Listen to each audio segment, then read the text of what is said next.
جی ابھی پچھلے سے پچھلے سال پھر وہی پارا تھانہ یاد آ رہا ہے مجھے. وہ کراچی کے ایک ٹی وی چینل کے اوپر ایک مولانا نے کہا کہ مولا علی تمام انبیاء سے افضل نبی، ہمارے نبی کے بعد، ہمارے نبی کے علاوہ، سرکار خاتم کے علاوہ مولا علی تمام انبیاء سے افضل تھے. تو کہا جی توہین انبیاء ہو گئی ہے اور ان پر توہین انبیاء کا پرچہ کٹے گا. یہاں جمع کروایا آپ کے یہاں. اور ہم نے تو کہا کہ ان کو پرچہ کریں، اور پھر وہاں اس وقت میں ہم نے جو جواب دیا تھا وہ بہت زیادہ پھیلا تھا سوشل میڈیا کے اوپر. میں نے مولانا سے کہا جا کے بولیے کہ صرف فتوے آپ ہی نہیں دیتے، کوئی اور بھی فتویٰ دینا جانتا ہے. یہ کیا بات ہوئی؟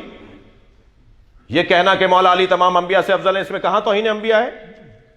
حضرت عیسیٰ مولا علی کے پوتے کے پیچھے نماز پڑھیں گے، اس میں حضرت عیسیٰ کی توہین ہے؟ پہلے تو یہ سمجھاؤ کہ توہین کیسے ہے. جی حضرت عیسیٰ اگر پیچھے نماز پڑھ رہے تو توہین کہاں ہے؟ افضل ہونا مفضول کی توہین نہیں ہے. پہلے تو میں انہی کی زبان میں بات کروں نا. افضل ہونے سے مفضول کی توہین لازم نہیں آتی. کسی کو افضل کہوں گا تو جو مفضول ہو جائے گا وہ توہین ہے. یہ کیا بات ہوئی؟ اور اگر یہی قاعدہ قانون ہے کہ افضل کہنے سے توہین ثابت ہو رہی ہے تو صرف آپ ہی فتویٰ نہیں دیتے، پھر پاکستان کے آئین میں توہین اہل بیت کا قانون بھی ہے. اگر مولا علی کو انبیاء سے افضل کہنا توہین انبیاء ہے تو حضرت ابو بکر کو مولا علی سے افضل کہنا یہ اہل بیت کی توہین ہے.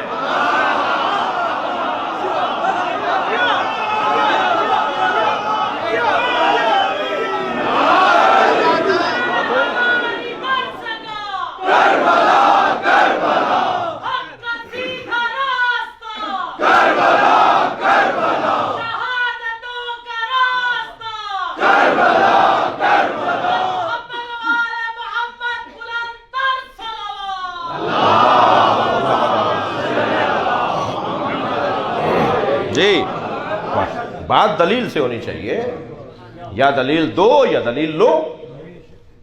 اور اس کے بعد جب بحث مباحثہ تکرار ضدیت تو پھر غیب سے مدد.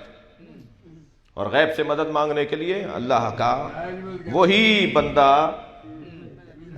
بندہ اللہ سے مدد طلب کر سکتا ہے، منگوا سکتا ہے. طلب تو ہم سب کرتے ہیں، منگوا وہ سکتا ہے کہ جس کے پاس اللہ کا قرب حاصل ہو، قرب الہی حاصل ہو. جی یا علی مدد میں بولتا ہوں، چاہ رہے ہیں کہ میں ایک دلیل دے دوں. یا علی مدد میں بولتا ہوں، یعنی ہم بولتے ہیں، آپ بولتے ہیں، ہم سب بولتے ہیں، اور جو نہیں بولتے انہیں بلوانا بھی جانتے ہیں. میں مکے میں حرم الہی سے اپنے ہوٹل کی طرف جا رہا تھا حضور، تو دو مصری برابر سے گزرے. اسی حلیے میں رہتا ہوں، اہل بیت کے مکتب کا نوکر ہوں، آپ سب کا نوکر ہوں، آپ سب کا نوکر ہوں. اور کوئی اتنی موٹی کتاب تیار ہو جائے گی جو سفروں میں ملاقاتوں میں گفتگو ہوئی ہے نا، جو کوئی نہ کوئی برابر میں تو ضرور بیٹھتا ہے. جی کھڑا ہوتا ہے، بیٹھتا ہے، چلتا پھرتا ایئرپورٹس پر. تو وہ کہتے ہیں آپ شیعہ مولوی ہیں، آپ سے سوال کر لوں؟ تو میں پہلا جواب تو یہ دیتا ہوں کہ میں پہن کے اس لیے پھر رہا ہوں کہ آپ سوال کر لیں. ہمارے بارے میں خود سے فیصلے کرتے ہیں، ہم سے نہیں پوچھتے. ہم سے پوچھئے نا، ہم یہ کیوں کرتے ہیں، وہ کیوں کرتے ہیں. اللہ کا کام بھی بڑا نرالا ہے. جو نظر و نیاز کو نہیں مانتے نا وہ مکے سے زمزم لا کے ضرور بانٹتے ہیں. اللہ خوب جانتا ہے منوانا. جو قبروں پہ جانا بدعت بولتے ہیں نا، وہ کعبے کے ساتھ حتیم کا طواف بھی کرتے ہیں. حتیم کعبہ نہیں ہے مگر اس کا طواف واجب ہے. جی حتیم کیا ہے؟ حضرت ابراہیم، حضرت اسماعیل اور حضرت حاجرہ کی قبریں ہیں. قبریں نہ مانو میں طواف کرواؤں. اللہ کا کام دیکھیے، اللہ کے کام بڑے نرالے ہیں. اللہ کا طریقہ بڑا منفرد ہے. خانہ کعبہ کو گرانے کے لیے ہاتھیوں کا لشکر آیا تھا. ہاتھیوں کے مقابل اگر اللہ نے ہاتھی بھیجے ہوتے تو ہاتھیوں کی طاقت کو تسلیم کر لیا ہوتا. اللہ نے ہاتھیوں کے مقابل ہاتھی نہیں بھیجے، ابابیل کا لشکر. چھوٹا سا پرندہ میری اور آپ کی مٹھی میں آ جائے، چونچ کتنی بڑی ہوگی، کنکر کتنا بڑا ہوگا، ہاتھی کی کھال کتنی موٹی ہے. اتنے کنکر مارے کہ ہاتھی زخمی ہو کر سواروں کو گرانے لگے. اور قرآن نے پکار کے کہا وَأَرْسَلَ عَلَيْهِمْ طَيْرًا أَبَابِيلَ، ہم نے اصحاب فیل پر ایک طیر، ایک پرندہ بھیجا جس کا نام ابابیل ہے. جتنے کنکر پھینکے کوئی خطا نہیں جا رہا تھا، اس لیے کہ بھیجا ہوا پرندہ ہے. بھیجا ہوا جانور بھی ہو تو غلطی نہیں کرتا.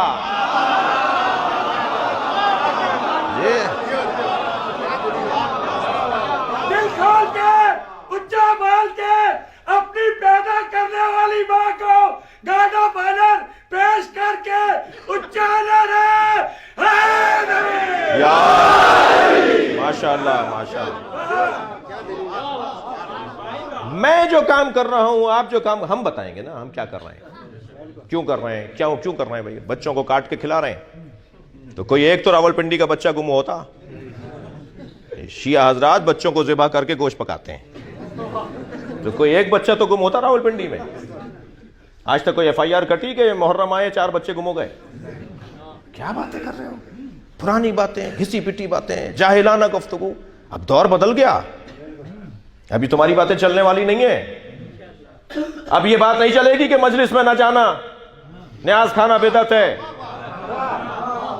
نہیں، رنگ بدل گیا ہے، مستقبل تشیع کا ہے. کل ہمارا ہے. دلیل سے بات کرو تو زندہ رہو گے، دلیل سے بات نہیں کرو گے تو مٹ جاؤ گے. 1.5 ملک سے زیادہ نہیں ہے 56 ممالک کے اندر ہم لوگ، صرف 1.5 ملک ہیں ہم پوری 56 اسلامی ممالک کے اندر، مگر 1.5 ملک 56 ممالک پر حاکم ہے. ایک جلال، ایک روب، ایک کردار. یہ کیسے ہو رہا ہے؟ یہ اہل بیت کی وجہ سے ہو رہا ہے. یہ ہم ان سے جڑے ہوئے ہیں کہ جو ہمیں عزت عطا کر رہے ہیں، اور اللہ نے طے کر رکھا ہے کہ عزت بے نام اہل بیت ہے. جو بھی ان سے جڑے گا صاحب عزت ہوتا چلا جائے گا. دلیل سے بات کرو. یہ کیا بات ہوئی کہ نہیں جانا، نہیں سننا، عالم کو دیکھو گے تو نکاح باطل ہو جائے گا؟ جی اگر اہل سنت کے پیچھے نماز پڑھ لیں تو اب سوال ہو رہا ہے کہ وہ جس نے نماز پڑھائی ہے اس کی نماز بھی ٹھیک ہے یا نہیں؟ تو معقول بنو بھائی. جی لاہور میں ایک منظر بنا نا، ایک اہل سنت کے عالم نے آگے پڑھ کے نماز پڑھائی، پیچھے سنی شیعہ بھی اور سنی بھی کھڑے تھے. تو اب ان پر اعتراض ہو رہا ہے کہ آپ کی نماز باطل ہو گئی کیونکہ شیعہ پیچھے پڑھ رہے تھے. معقول بنو. میں آپ سے کہہ رہا ہوں اپنے بچوں کو، دوستوں کو، اپنے ساتھ، اول تو ہر جوان میرا اپنے ساتھ ایک سنی بھائی کو ضرور لایا کرے. جب تک انہیں اس گھڑے سے پانی نہیں پلاؤ گے ان کا ذائقہ نہیں بدلے گا. اور یہ کوئی کارنامہ نہیں ہے کہ خود نیاز پکائی اور خود کھا لی. انہیں کھلائیے جو نہیں کھاتے. 2 دفعہ لوٹائیں گے نا تو ناراض نہ ہوئیے گا. یہ آپ کا اور اس کا مسئلہ نہیں ہے، اس کا اور حسین کا مسئلہ ہے. یقین جانیے کچھ مدت کے بعد وہاں سے پیغام آئے گا کہ ہم بھی نیاز مناتے ہیں. اتنی سی ٹیبلٹ میرے سر کا درد دور کر دیتی ہے، حسین کی نیاز اثر نہیں کرے گی؟ یہ جو حلق سے لقمہ اترتا ہے اس کا اثر ہے. وسعت قلبی کے ساتھ، سعہ صدر کے ساتھ، عزیزوں، جانوں، بھائیوں کے ساتھ رہتے ہوئے. آیت اللہ سیستانی فرماتے ہیں سنی ہمارے بھائی نہیں ہیں، سنیوں کو بھائی نہیں کہو، سنی ہماری جان ہے. سنیوں کے ساتھ ہم رہتے ہیں، سنیوں کے ساتھ ہماری دوستیاں ہیں، تعلقات ہیں، اسکول، کالج، اداروں میں ہم سب ساتھ ہیں، محلے، گلی کوچوں میں ہم ساتھ ہیں. یہ کہہ کر جان نہیں چھٹے گی کہ وہ چائنا والے سانپ بچھو اور چمگادڑ کا سوپ اور کتے بلی کھا رہے ہیں تو وہ کورونا وائرس کا شکار ہو گئے. کھایا کسی اور نے تھا، بیماری تو آپ کو بھی لگنے کو ہے نا. اب سمجھ میں آیا کہ حسین کو قتل کرنے والا بھی جہنمی ہے، خاموش رہنے والا بھی جہنمی ہے. برائیوں کے خلاف چلیے. صلوات پڑھیں محمد و آل محمد.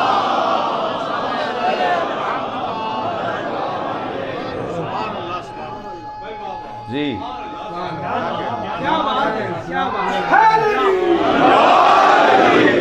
اب وہ تو غیر مسلم ہیں، وہ کتے بلی کھاتے ہیں، تو ہمارا کیا مطلب؟ نہیں، ہمارا مطلب اب بن رہا ہے نا، ہمارا مطلب بن رہا ہے. اور عجیب بات ہے، پیغام آ گیا وہاں پر، وہاں کی عدالت نے فیصلہ سنا دیا جس کو یہ وائرس لگا ہے اسے مار دو. جی مار دو. ہزاروں آدمیوں کو مار رہے ہیں وہ.